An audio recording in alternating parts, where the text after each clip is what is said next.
നമ്മൾ ഈ സദസ്സിൽ അടുത്തതായി സംസാരിക്കാൻ പോകുന്നത് ലഹരിക്കെതിരായ പോരാട്ടം വളരെ അക്ഷരാർത്ഥത്തിൽ നടപ്പിലാക്കി വിജയിച്ച ഒരു പോലീസ് ഉദ്യോഗസ്ഥനാണ് കിരൺ.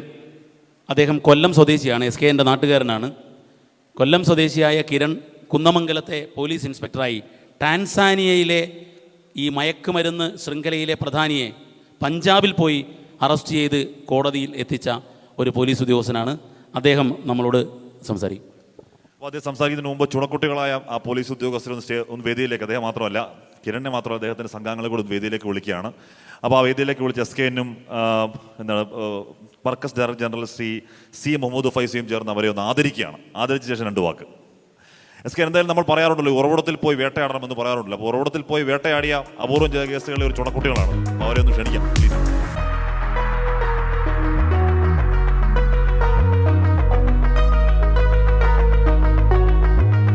SKനും മർക്കസും ചേർന്ന് അവരെ ആദരിക്കുകയാണ്. 24 മർക്കസും ചേർന്ന് ആദരിക്കുകയാണ്. Markaz director general Shri C Muhammad Faizy.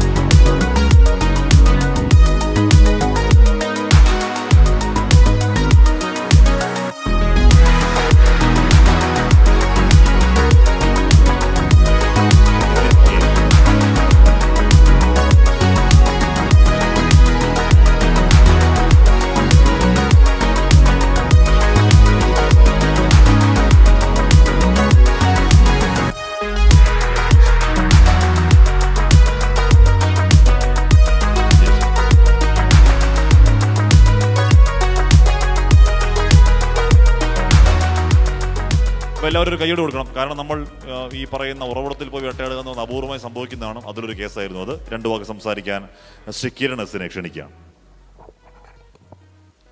ഏറ്റവും ആദരണീയനായ ശ്രീ ഉസ്താദ്, പ്രിയപ്പെട്ട 24ൻ്റെ പ്രതിനിധികളെ, പ്രിയപ്പെട്ട വിദ്യാർത്ഥികളെ, സുഹൃത്തുക്കളെ, വളരെയധികം സന്തോഷമുണ്ട് ഈ ഒരു വേദിയുടെ ഭാഗം. സന്തോഷമായത് വേറൊന്നിനുമല്ല, നമ്മുടെ ഈ നാട് ഒരുമിച്ച് നിന്ന് ഈ ലഹരിക്കെതിരെ നടത്തുന്ന പോരാട്ടത്തിൻ്റെ ഭാഗമാകാൻ കഴിഞ്ഞതിൽ ഞാൻ വളരെയധികം അഭിമാനിക്കുന്നു. ഈ സമൂഹത്തിലുണ്ടാകുന്ന മാറ്റം വളരെയധികം നമുക്ക് കാണാൻ സാധിക്കും. ഒരുപക്ഷെ ഈ ഒരു വിഷയം തുടങ്ങുന്നതിന് മുമ്പുണ്ടാകുന്നതും അതിനുശേഷവും ഉള്ള ഒരു കാലഘട്ടം ഒന്നായിരിക്കും. ഇതിനു മുമ്പ് നമ്മൾ പലവിധ ലഹരിക്കെതിരെയുള്ള പോരാട്ടത്തിൽ പലപ്പോഴും ഈ നിരോധിത ലഹരി വസ്തുക്കൾ പിടിക്കുമ്പോൾ ഒരു സാക്ഷിയായിട്ട് നിൽക്കാൻ പോലും ആൾക്കാരെ കിട്ടാത്തൊരു സാഹചര്യം ഉണ്ടായിരുന്നു. അതിൽ നിന്ന് വ്യത്യസ്തമായിട്ട് കഴിഞ്ഞ ദിവസം നമ്മൾ ഒരു ലഹരി വസ്തു പിടിച്ചപ്പോൾ സ്വമേധയാ ആൾക്കാർ മുന്നോട്ട് ഞാൻ ഒപ്പിടാം സാർ എന്ന് പറയുന്ന തരത്തിലേക്ക് ഈ നമ്മുടെ സമൂഹം മാറ്റിയത് വളരെയധികം ഒരു നിർണായകമായൊരു മാറ്റമായിട്ട് തന്നെ നമ്മൾ കാണേണ്ടതുണ്ട്. സ്വമേധയാ മുന്നോട്ട് വന്ന് ഞാൻ ഒപ്പിട്ടാം, ഇതിലൊരു സാക്ഷിയായിട്ട് ഞാൻ നിന്നോളാം എന്ന് പറയുന്ന രീതിയിലേക്ക് നമ്മുടെ സമൂഹം വന്നു കഴിഞ്ഞു. അത് നമ്മുടെ സമൂഹത്തിന് വളരെയധികം പ്രതീക്ഷ നൽകുന്നൊരു മാറ്റം തന്നെയാണ്. മുമ്പ് ഒരു പോലീസുകാരൻ റോഡിൽ നിന്ന് ചെക്ക് ചെയ്യുന്ന കാണിച്ചു കഴിഞ്ഞാൽ അതിന് താഴെ വരുന്ന സോഷ്യൽ മീഡിയയിലെ കമൻറ്റ് വളരെ രസകരമാണ്. ഹെൽമറ്റ് വേട്ട, പിടിച്ചുപറിക്കാൻ ഇറങ്ങിയിരിക്കുന്നു തുടങ്ങിയ രീതിയിലുള്ള പല കമൻറ്റും ഉണ്ടായിരുന്നെങ്കിൽ അതിൽ നിന്ന് വ്യത്യസ്തമായിട്ട് ഇപ്പോൾ നമുക്ക് അനുകൂലിക്കുന്ന രീതിയിൽ, പോലീസിനോട് അനുകൂലിക്കുന്ന രീതിയിൽ പലവിധ മാറ്റങ്ങളും കണ്ടിട്ടുണ്ട്. എന്നെ ഇവിടെ ആദരിച്ച ഒരു ചടങ്ങിൽ നമ്മൾ പോയത് പഞ്ചാബിലാണ്. ഒരുപക്ഷെ നമ്മളിൽ പലരും അറിയായിരിക്കും, ഇന്ത്യയിൽ ഏറ്റവും അധികം GDP-യിൽ മുന്നിൽ നിന്നൊരു സംസ്ഥാനമായ പഞ്ചാബ് എന്തുകൊണ്ട് ഈ തരത്തിലേക്ക് വളരെയധികം പിന്നാക്കം പോയത് ഈ ലഹരി വസ്തുക്കളുടെ പ്രസരം കൊണ്ടാണ്. അതിലേക്ക് നമ്മുടെ സംസ്ഥാനം കൂടി പോകാതിരിക്കാൻ വേണ്ടിയിട്ട് ഈ സമൂഹവും മാധ്യമങ്ങളും ഈ പറയുന്ന എല്ലാവരും ഒരുമിച്ച് നിന്ന് നടക്കുന്ന ഈ പ്രവർത്തനങ്ങൾക്ക് എൻ്റെ ഡിപ്പാർട്ട്മെൻറ്റിൻ്റെ എല്ലാവിധ സപ്പോർട്ട് നൽകുന്നു. നന്ദി, നമസ്കാരം.